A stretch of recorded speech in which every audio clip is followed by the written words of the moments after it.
Herkese merhaba arkadaşlar. Bugün sizlerle birlikte Firebase Out işlemlerini yapacağız. Firebase Out işlemlerini yaparken arkadaşlar şu şekilde zaman kaybetmemek açısından ben UI tasarımını halihazırda yaptım. Siz de aynı şekilde yapabilirsiniz ya da istediğiniz şekilde yapabilirsiniz. Basit bir UI tasarımı yaptım sadece. Sign in kısmında kullanıcıdan e-mail ve password istiyoruz. Sign up de ekstradan sadece user name istiyoruz. Bunun dışında diğer şeyleri aynı, yapıları aynı. Daha sonra main kısmımız ve pubspec.yaml dosyamızda Firebase işlemleri için kullanacak olduğumuz 3 tane kütüphanemiz var arkadaşlar. Bunlar Firebase Out, Cloud Firestore ve Flutter Toast. Bunu bir kullanıcıya bir mesaj vermek amaçlı için kullanacağız. Snackbar gibi düşünebilirsiniz. Cloud Firestore ise kullanıcıyı Firestore'ya kaydetmek için, Firebase Out ise giriş işlemleri için. Şimdi arkadaşlar, siz projenizi Firebase'e kaydettiğinizde sizde de bu şekilde Firebase options.dart dosyası oluşacak.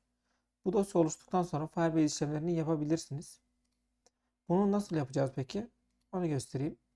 Şimdi uygulamamız bu şekilde. Bu uygulamayı ben projeme dahil ettim. Dahil ettiğim için bu şekilde gözüküyor. Sizde bu şekilde gözükmeyebilir arkadaşlar. Diyelim ki ilk açtığınızda ekranınızda sadece şunlar var. Genellikle bunlar oluyor zaten. Buradan Flutter seçeceksiniz arkadaşlar.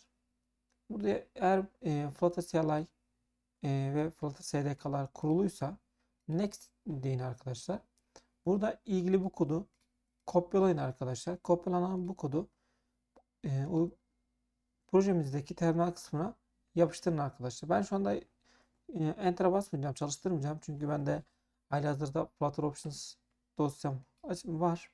Yaptım yani.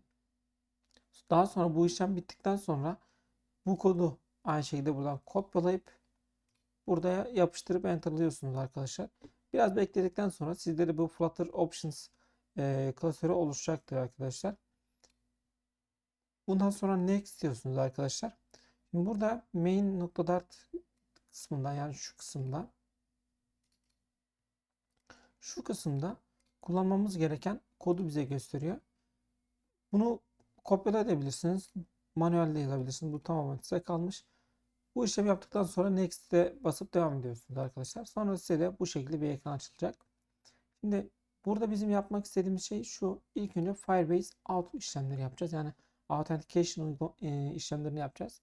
Onun için Authentication'a tıklıyorum arkadaşlar. Şimdi burada herhangi bir şeyimiz olmadığı için Sign in method diyorum arkadaşlar. Ben bundan önce bir deneme yaptığım için burada şu anda bende Enable. Sizde bu şekilde olmayabilir. Buradan Add New Provider deyin arkadaşlar. Buradan e-mail ve password seçin arkadaşlar.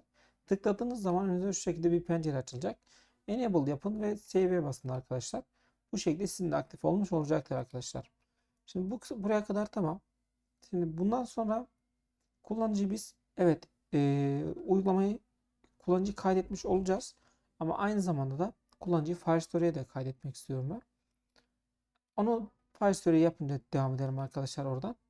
Şimdi buraya geldik. Arkadaşlar main.dart dosyamızda bizim bu Flutter yapısını kullanabiliyor olabilmemiz için widget ensemble yapısına defining nokta şöyle bir W fazla koyduk. Nokta ensymbolization tekrardan. Arkadaşlar bu şekilde yazıyoruz. Bunu yaptıktan sonra arkadaşlar kullanıcıyı artık kaydettik.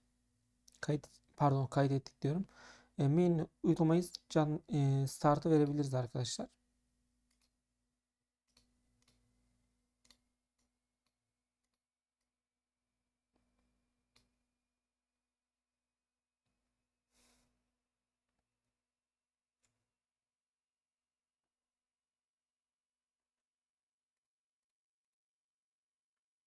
Uygulamanın servis kısmı bu şekilde. Burada kullanıcıdan giriş yap kısmından e-mail, password, kayıt ol dediğimizde tabi butonlara şey yapmamışız. Hemen onun özellikleri de verelim arkadaşlar. Kullanıcı kayıt ol, giriş yap. Burası giriş yap olduğu için Kayıt oluşu şu şekilde yapalım.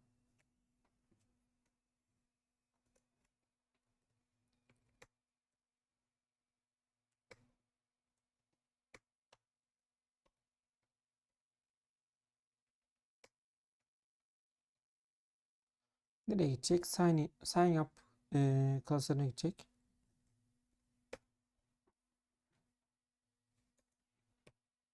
Tıklayalım arkadaşlar.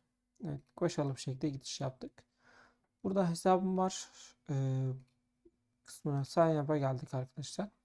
Kullanıcı eğer hesabım var butonuna tıklarsa navigator.pub yapsın.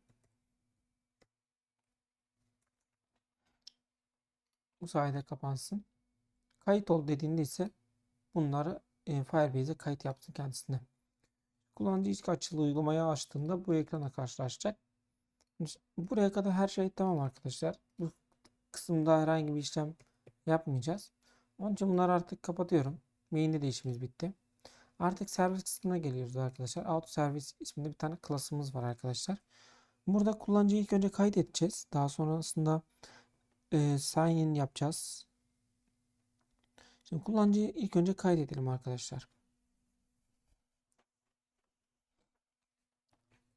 Final diyorum arkadaşlar. Şimdi kullanıcıyı nereye kaydedecek? Firebase out kısmına kaydedecek. O zaman Firebase out o da eşittir. Bizim Firebase out nokta instance'a eşittir dedik arkadaşlar. Şimdi ise Firestore'ya kaydedeceğimiz için buradan tekrardan final diyorum. Firebase Firestore Firestore diyorum. O da eşittir diyorum arkadaşlar. Firebase Firestore nokta instance dedik ve noktalı virgülümüzü attık arkadaşlar. Hemen aşağıya doğru iniyorum. Artık feature yapımız yani kullanıcı burada kayıt ol butonuna tıkladığında yapılacak olan işlemi yapacağız arkadaşlar. Onun için şuraya kayıt kullanıcı kayıt diyelim.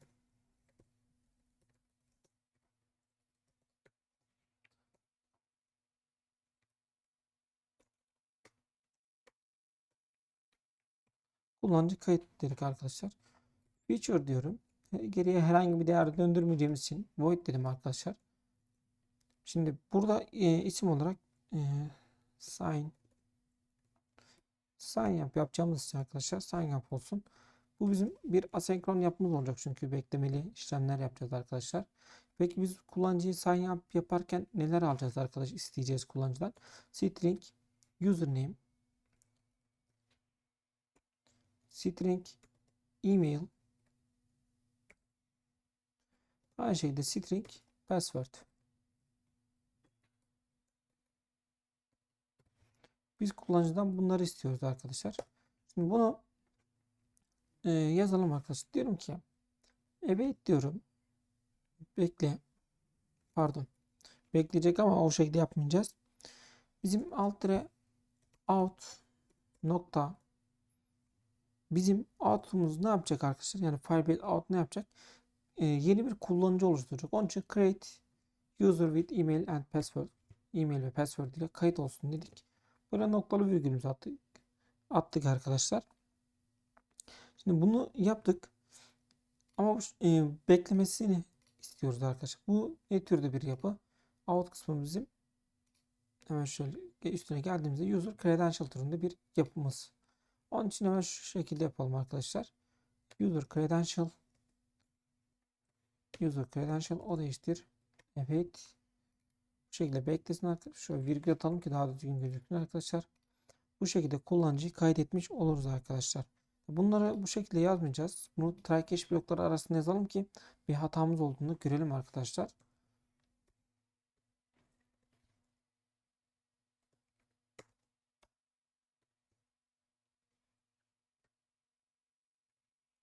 Buraya kadar tamamdır arkadaşlar. Yani şunun içine girdik. Kodu buraya yapıştırdık arkadaşlar. Şimdi bu kısımda kullanıcı ne yapmış olduk? Biz Firebase'e out işlemlerinde kayıt etmiş olduk. Yeni kullanıcı oluşturmuş oluyoruz arkadaşlar. Daha sonrasında ben şunu yapmak istiyorum. Bu kayıt olan kullanıcıyı aynı şekilde Firestore'ya da kaydedelim arkadaşlar. Bunun için Evet diyorum arkadaşlar. Bekle, neyi bekle? Firestore nokta collision.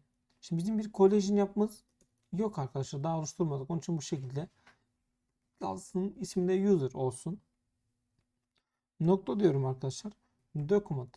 Burada document işte ilgili kullanıcısının ID'sine göre işlem yapacağımız için bizim yukarıdaki user credential kısmında nokta user'ımızın UID'sine göre yapacak ve bu null gelmeyecek arkadaşlar.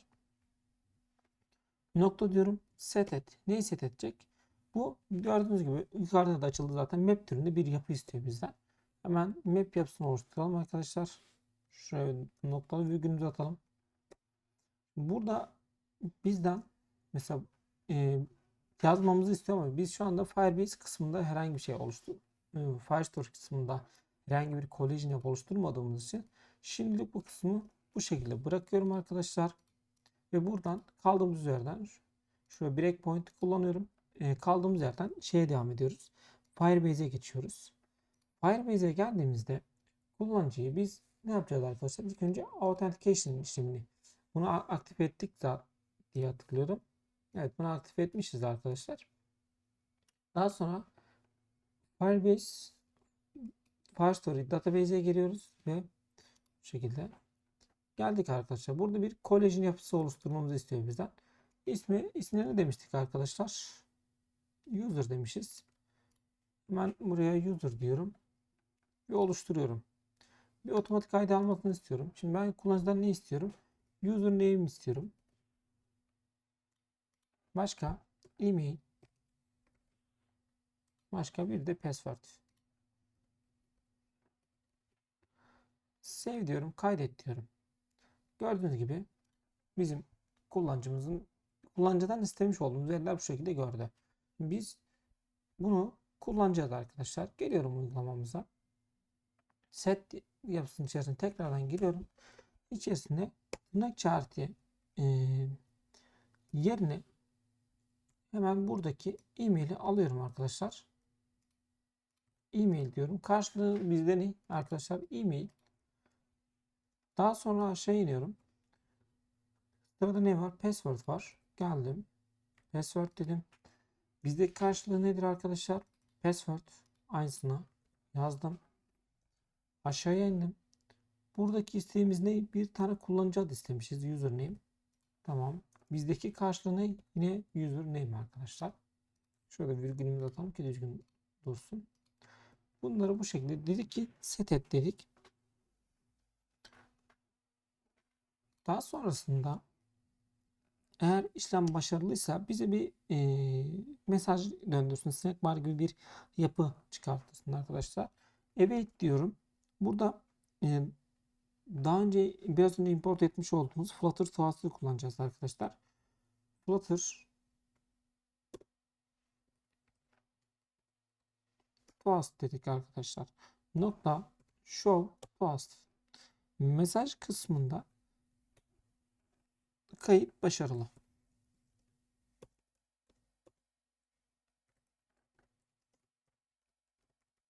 Başarılı diyerekten bir tane mesaj çıkartabiliriz arkadaşlar. Ve aşağıya alsın. Bunun background color'ını işlem başarılıysa nokta green nokta green olsun. Text color'ını black olsun. Eğer değilse arkadaşlar cache kısmına düşerse tekrardan şunu kopyalıyorum. Şunu silelim.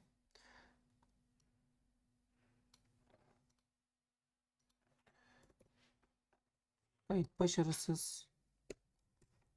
Hatamız burada yazsın. Red, green değil. Red olsun.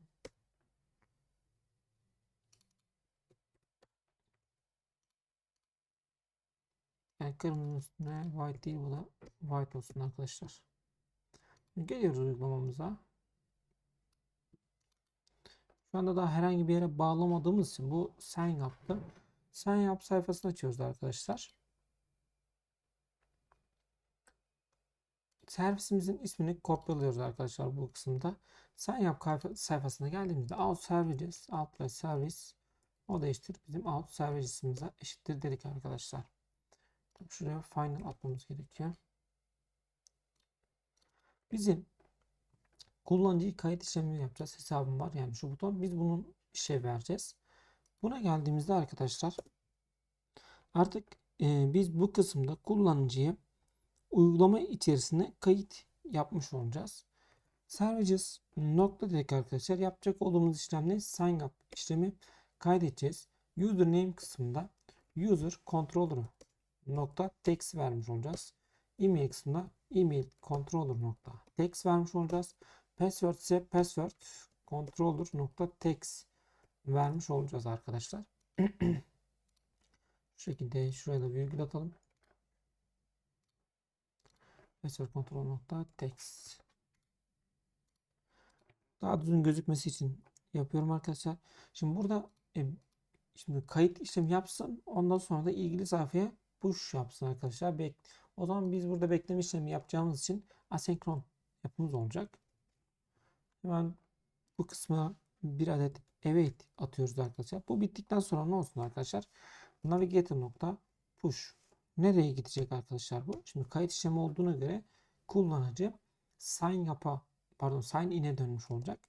Onun için Pertino page root kullanacağım ben. Göremedim mi? Burada. Nereye gitsin arkadaşlar? Sign in'e gitsin.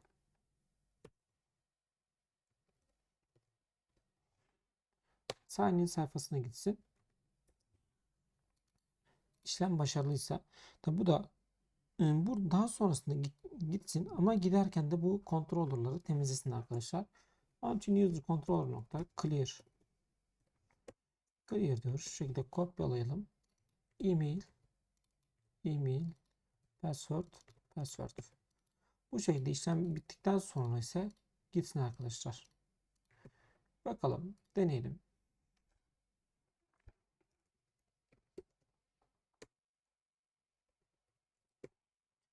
Firebase add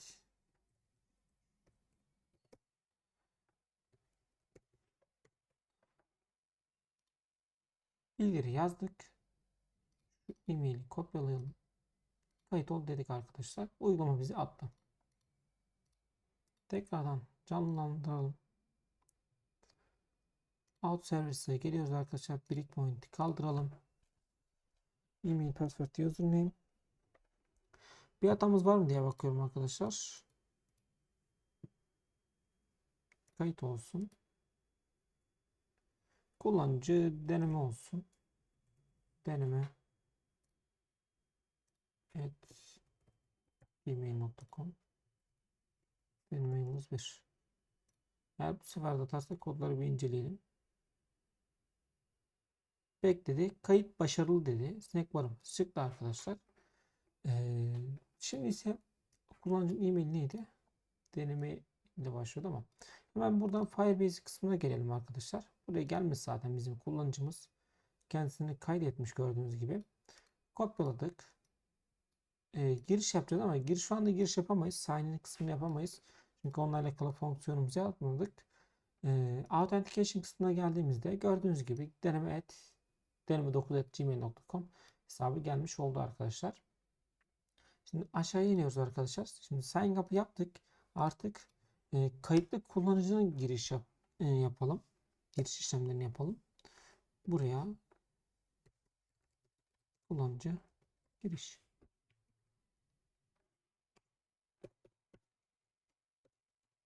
Şimdi kullanıcı giriş işlemlerini yaparken arkadaşlar aslında sign up'tan çok aman aman bir farkı yok arkadaşlar. Ben onun için de bir tane feature yapısı yazıyoruz. Geriye herhangi bir değer döndürmeyeceğiz arkadaşlar. Void diyorum.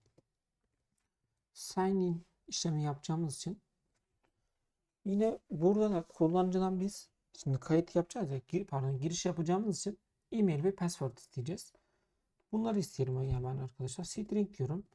E-mail string password. Daha sonra bu yapımız yine beklemeli yani asenkron bir yapı olacak. Süs parantezlerimizi atalım. Bunları istedik. Yine bir hatamız olursa görebilmek adı altında biz try catch bloklarını burada da kullanalım arkadaşlar.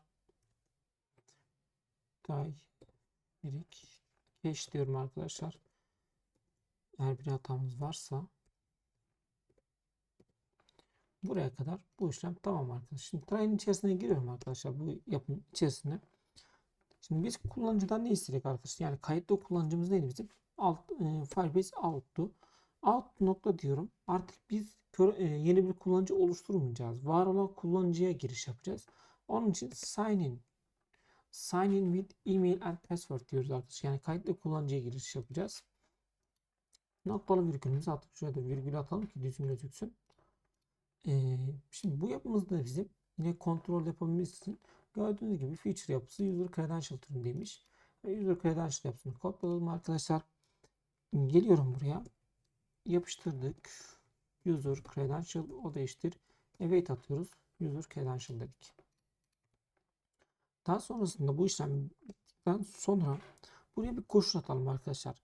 Eğer bizim kullanıcımız null değilse yani kayıtlı bir kullanıcıysa yani e-maili vesaire yazdıysa home sayfasına alsın. Değilse kalsın.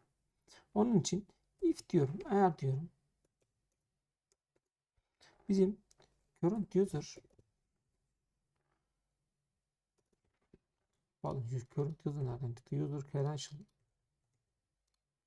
User credential nokta user'ımız kullanıcımız eğer değilse eşit null'a olmasını istiyoruz arkadaşlar. Home sayfasına gitmesini istiyoruz. Ama bunu buraya yazalım mı? Yazalım, sonra da yazılmamış halini de yaparız.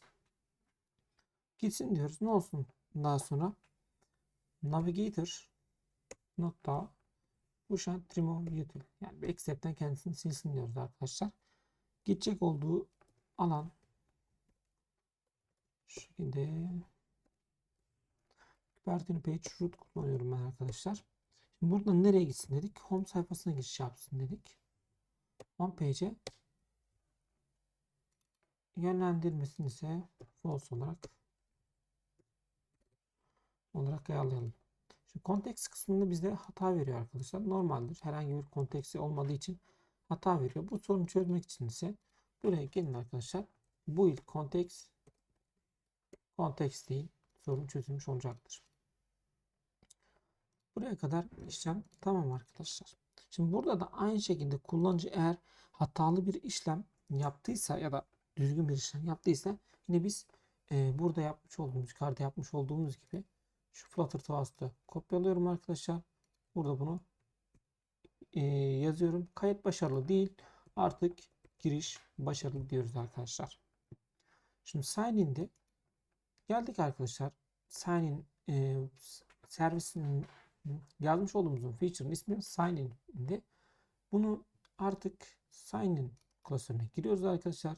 Sign in klasöründe kullanıcı giriş yap butonuna bastığında bu işlem olacağı için ilk önce buraya out services'ı import etmemiz lazım. Out services, o da eşittir out services'a diyorum arkadaşlar. Yine bu da başına bir tane final alması gerekiyor. Bizim hemen gelelim. Buraya geldik. Servis nokta. Artık biz ne yapacağız arkadaşlar? Sign in yapacağız. O sign in email kısmında ne alacaktı arkadaşlar? Email controller nokta text alacak. Password'da password controller nokta text. Şunu aşağıya indirelim. Konteksimiz zaten konteks alacak. O da sabit. Herhangi bir işlem olmayacak kendisi adında. Bu da bu şekilde olmuş olacak arkadaşlar. Şimdi bunları kaydettik. Yani kullanıcıyı artık giriş yaptı dedik. Buraya hemen kaydet işlemini yaptık. Buraya kayıtlı olan kullanıcı bir tane ne vardı? Deneme et. Kopyaladık. Yapıştırdık. Şifreyi de yazalım. Deneme yıldız 1'di yanlış hatırlamıyorsam. Giriş yap dedim. Giriş başarılı. Giriş yapan kullanıcı e-mail dedik. Şimdi burada biz giriş yapan kullanıcı e-mail kısmını boş bıraktık. Hemen o zaman nereye gidiyordu arkadaşlar? Sign in kısmına geldim. Kullanıcıyı nereye göndermişiz? Homepage sayfasına göndermişiz. Homepage'e geliyorum arkadaşlar. Burada da biz kayıtlı olan kullanıcının verisini istediğimiz için Firebase out out olsun, o değiştir. Bizim Firebase out nokta instance diyoruz arkadaşlar. Şimdi biz burada kayıtlı kullanıcının verisini çekeceğimiz için o zaman buraya geliyorum arkadaşlar. Dolar dedim. Bizim üst parantezi alıyorum hemen. Bizim out nokta current user nokta email dedik ve bunun null gelmeyeceğini, pardon, user null gelmeyeceğini constant'ta silim arkadaşlar. Söyledik, kaydediyoruz arkadaşlar. Gördüğünüz gibi kayıtlı kullanıcının e-mail adresi geldi. Şimdi uygulamayı tekrardan start veriyorum arkadaşlar. Gördüğünüz gibi biz giriş yapmamıza rağmen bizi bu ekrandan başlattı. Biz bunun olmasını istemiyoruz arkadaşlar. Bunun olmasını istemediğimiz için de şu şekilde bir kontrol yapalım. Eğer main.dart'ta kullanıcı giriş işlemi yapmışsa eğer Firebase out'umuz direkt giriş yapılan hesaba geçiş yapsın. Onun için bunları artık kapatıyorum. Şimdilik sen de kapatalım. Main.dart'a geliyorum arkadaşlar. Ve main.dart'a geldiğimizde şunu yapalım. Eğer kayıtlı kullanıcımız var ise, yani bizim Firebase out'umuz null değil ise, şöyle yapalım hemen. Firebase şöyle out diyelim. Alt dire out olsun. O da işte Firebase out nokta instance. Eğer diyelim bizim out'umuz const istiyorum arkadaşlar. Out nokta current user nokta email'imiz null değil ise, bizim kullanıcımız null değilse home sayfasına geçiş yapsın. Eğer null ise de sign in sayfasına geçiş yapsın dedik arkadaşlar. Şimdi tekrardan start verdiğimizde gördüğünüz gibi kullanıcımız kayıtlı kullanıcı olduğu için otomatikman bizi artık home sayfasına attı. Şimdi şunu yapalım. Kullanıcı home sayfasına geldi ama buradan çıkış yapmak da isteyebilir. Home sayfasına geliyorum arkadaşlar. Main sayfasından çıktım. Buradan tekrardan servisimize geliyorum. Yani bu artık kullanıcıyı buradan çıkış işlemlerini yaptırtalım kullanıcıya. Kullanıcı çıkışta yapabilsin artık hesabından. Buraya hemen neydi?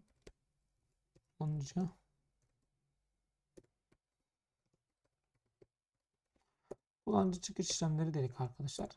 Yapmasını istediğim şey şu. Feature diyoruz. Geriye herhangi bir değer döndürmeyeceğiz arkadaşlar. Void dedik. Burada ne yapacağız arkadaşlar? Sign out çıkacak. Yani çıkış yapacağız. Sign out dedik. Herhangi bir şekilde kullanıcıdan bir veri istemeyeceğiz. Yani e-mail, password vesaire bu tarz şeyler istemeyeceğiz. Asenkron bir yapımız olacak. Geldik içerisinde evet diyorum. Ne yapmasını istiyorum? Out nokta ne yap? Sign out. Çıkış yap. Uygulamadan çıkış yap dedik. Bunu kopyaladım arkadaşlar. Home kısmına geldim. Şimdi bizim burada Firebase out'umuz var. Ben diyorum ki out services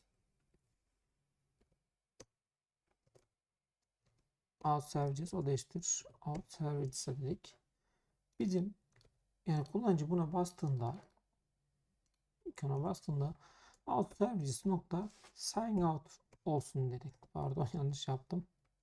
Sign out olsun dedim. Çıkış yapsın dedim. Peki tamam, kullanıcı çıkış yapacak.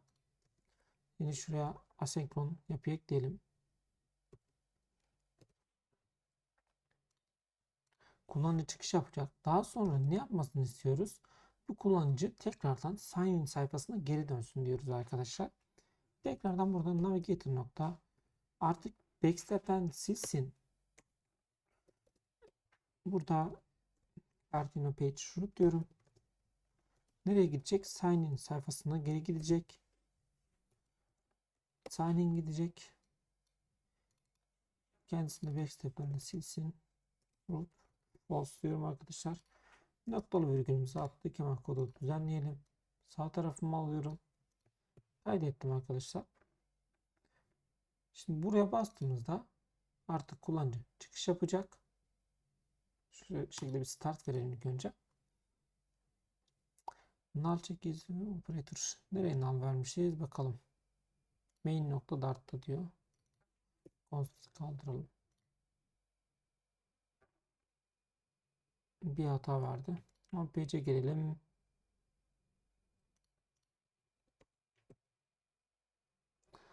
Hatamız neymiş? Dip nokta main nokta dart'ta diye bir hatam var diyor.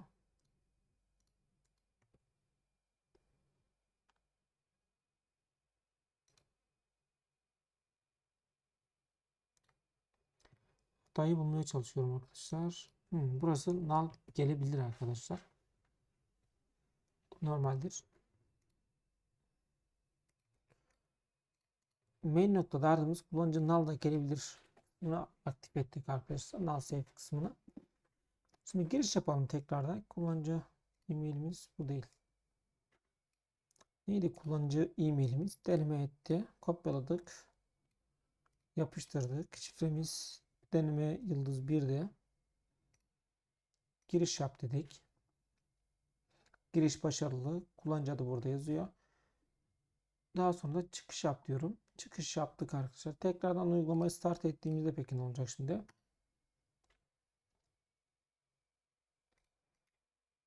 Artık bu sayfada kalmış olduk arkadaşlar. Bir sonraki sayfaya geçiş yapmıyoruz. Çünkü kayıtlı kullanıcı değiliz. Şimdi denemek amaçlı yeni bir kullanıcı kaydedelim. Kullanıcının adı bu sefer abone ol olsun. Abone at gmail.com diyorum arkadaşlar. Şifremiz de klasik deneme yıldız 1 olsun. Şu e-mail adresini kopyalayalım. Copy dedik. Kayıt ol dedik. Kayıt başarılı. Paste ettik. Deneme yıldız 1 dedik. Giriş yap dedik. Giriş başarılı. Şimdi çıkış yap dediğimiz yerde ise şu alt services kısmına gelelim. Buraya ise şunu atabiliriz arkadaşlar. Yani kullanıcı artık bu işlemi yaptıktan sonra çıkış yaparsa eğer çıkış başarılı tarzında evet diyoruz. Çıkış başarılı desin.